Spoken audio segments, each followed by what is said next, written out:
A symbol of the future that Noura wants for her family hangs on her living room wall. The safe country for me and for my kids. Noura and her husband Omar hope to start their new lives here in Montreal.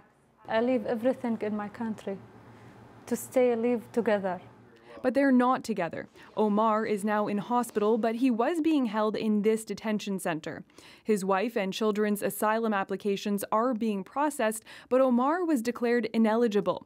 He originally came to Canada alone, fearing for his safety, after he was accused of criticizing Saudi Arabia's actions in Yemen. He then withdrew his claim to travel back to Saudi Arabia to help his wife, who'd been arrested and detained. In Canada, you need to wait a year to reapply for asylum. Omar's lawyers have been searching for a way to help him stay. The situation is quite clear in Saudi Arabia right now, especially for Shias.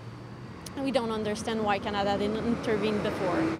Omar was supposed to be on a flight to Saudi Arabia this morning, but the United Nations Human Rights Committee stepped in, asking Canada to delay the deportation while they examine the case. It is obviously Canada's sovereign right and duty to make its own decisions as an independent country, and we will do that, but we will weigh very carefully what the UN has asked.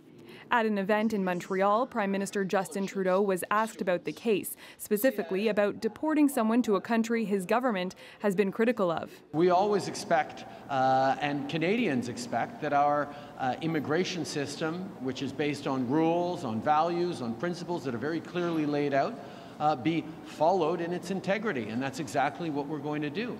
Noura remains hopeful. My kids every day told me what time my father come back, what time. Omar is expected to have a detention review hearing tomorrow morning. Jayla Bernstein, CBC News, Montreal.